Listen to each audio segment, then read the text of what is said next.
Latrine के समय पे दर्द महसूस होना, ब्लड गिरना, मांस निकल जाना या हमेशा मांस निकला हुआ रहना, ये सब बवासीर बीमारी का लक्षण है। फ्रेंड्स, अगर आप इस बीमारी का शिकार हैं, तो आप मेरा इस वीडियो पूरा देखें। आपको इस विषय के ऊपर में पूरा डिटेल्स हम आज विवरण देने वाला है। साथियों, बवासीर एक मुख्य लक्षण होता है ब्लड गिरना या मांस निकल जाना और साथ में दर्द होना। इन सब बीमारी को, इन सब कारण मिला करके हमें पता चलता है जो बवासीर बीमारी हुआ है। आज मेन बात है इस बवासीर को हम पूरी तरीके से कैसे ठीक करते हैं। बहुत आदमी को रिक्वायरमेंट रहता है जो हमें इस बीमारी को ठीक कराना है, बट अपना ट्रीटमेंट करने समय पे रेस्ट नहीं कर सकता हूँ। आपने इस ट्रीटमेंट करने समय पे हमें अपना ऑफिस बंद नहीं कर सकता हूँ।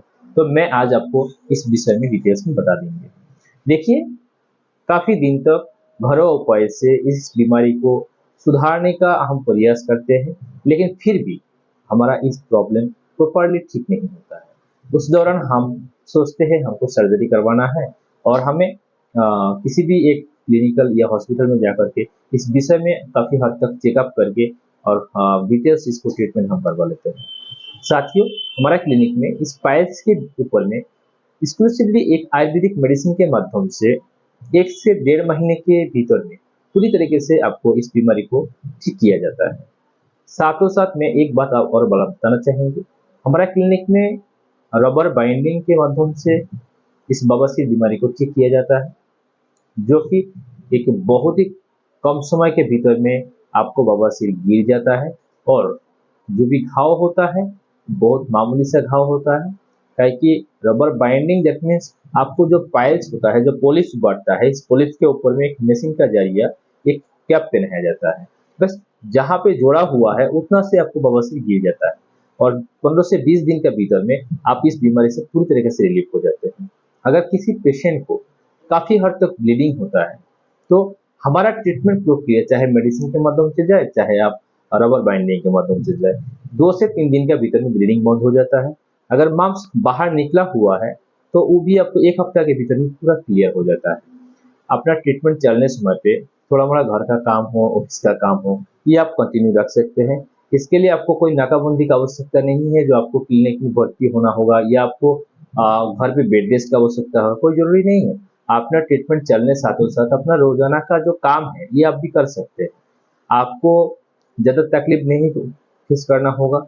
बहुत ही कम समय के भीतर में आप इस बीमारी के मतलब पूरी तरह से आप इस बीमारी से रिलीफ हो सकते हैं। फ्रेंड्स, आज मैं आपको ये भी बताएंगे इस बवासीर बीमारी होता क्या। देखिए, अक्सर लेट्रिन का कब्जियती कारण, यानी जिस आदमी ने कंटिन्यूअसली नॉन वेज, विष एंड बहुत ज़्यादा मसाला, तेल मसाला यूज करते हैं, मिर्ची ज़्यादा खाते हैं, तो उनको तो अजीब है कि लेट्रिन कब्जियत होगा।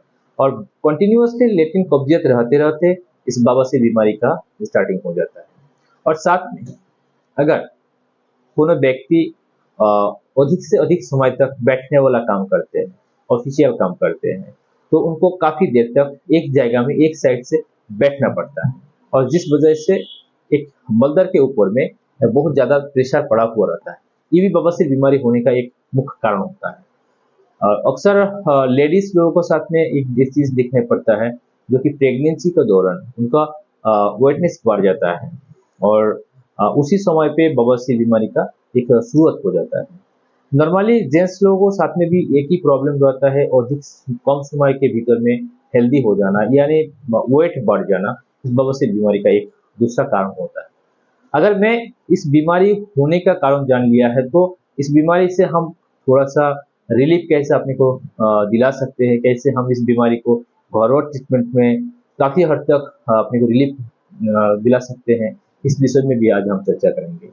देखिए, अगर आपने रोजाना 4 से 5 लीटर तक पानी सेवन करते हैं, पानी पीते हैं, रोजाना का डाइट में आप अधिक से अधिक मात्रा में फाइबर इस्तेमाल करते हैं, हरा सब्जी इस्तेमाल करते हैं, तो आपको इस पाइल्स बीमारी से काफ़ी हद तक आप दूरी रह पाएंगे।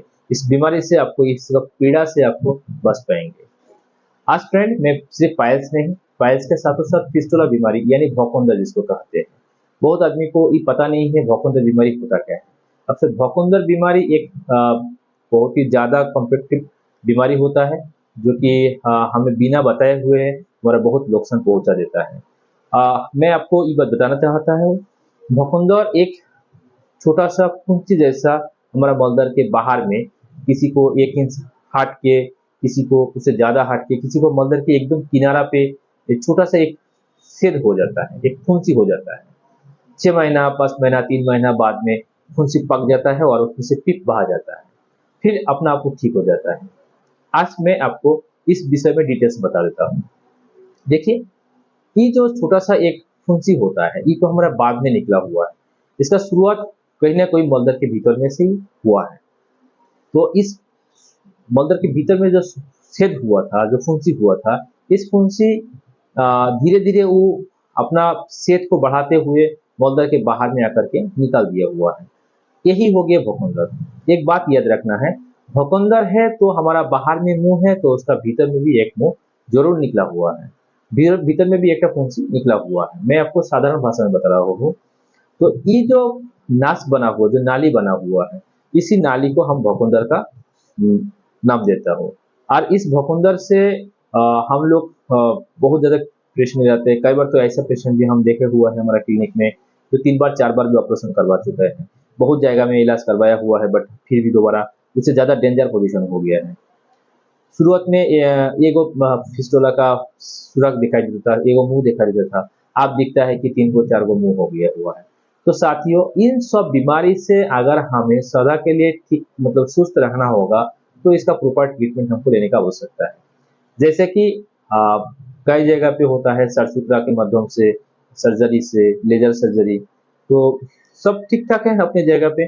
बट बहुत पेशेंट ऐसा होता है कि कुछ ऐसा जगह पे ट्रीटमेंट करवा लेता है, जो कि करने के लिए तो कर ही लेता है, लेकिन बाद में और परेशानी बढ़ा देता है। तो मेरे को इन सब डॉक्टर से बच के रहना होगा। बहुत जगह पे इस प्रकार क्लॉटिंग केस चलते रहता है। फिस्टुला बीमारी अगर हमको समझ में आया हुआ है, तो एक प्रॉपर ट्रीटमेंट का आवश्यकता है। इसमें एक चेकअप होता है, ये अपने क्लिनिकल चेकअप में भी फिस्टुला को पता चल जाता है। अगर ज़्यादा सीरियस कंडीशन में पहुंच गया हुआ है, तो उसके लिए एमआरआई का आवश्यकता पड़ सकता है। तो जो भी हो, आपको इस ट्रीटमेंट करने से पहला ये समझना होगा, जो हमें एक ही बार कंप्लीट करना है। काहे कि जब भी आपने एक बार व्यर्थ हो जाएंगे, तो दोबारा आपको इस बीमारी आपको पीछे नहीं छोड़ने वाला है। क्योंकि कहा जाता है भौकुंदर का एगो थोड़ा सा सुराख अगर भीतर में फंस जाता है, तो उसमें से दोबारा आपको ये बहुत ज्यादा बड़ा करके ये बना सकता है। सो फ्रेंड्स, मेरा क्लिनिक में इस बवासीर हो या भौकुंदर हो, पाइल्स या फिस्टुला, जो भी बीमारी हो, इस बीमारी को हमारा क्लिनिक में आयुर्वेदिक दवा के माध्यम से बिना भर्ती रहते हुए, बिना बेहोशी करते हुए 1 से 1.5 घंटा के भीतर में आपको पूरा ट्रीटमेंट कंप्लीट किया जाएगा। और इस ट्रीटमेंट 1.5 घंटा 2 घंटा के मतलब ये नहीं है 1.5 2 घंटा के भीतर में आपको बीमारी ठीक कर देंगे। मैंने कहा इस बीमारी को ट्रीटमेंट प्रक्रिया 1.5 से 2 घंटा के भीतर में कंप्लीट किया जाएगा। और इस ट्रीटमेंट के पश्चात आपको 1 से 1.5 महीना मेडिसिन कंटिन्यू रखना होगा। यानी कंप्लीटली आपको 1.5 महीना ट्रीटमेंट कंप्लीट होने के बाद आपने इस बीमारी से पूरा तरीके से रिलीफ आपको मिल जाएगा।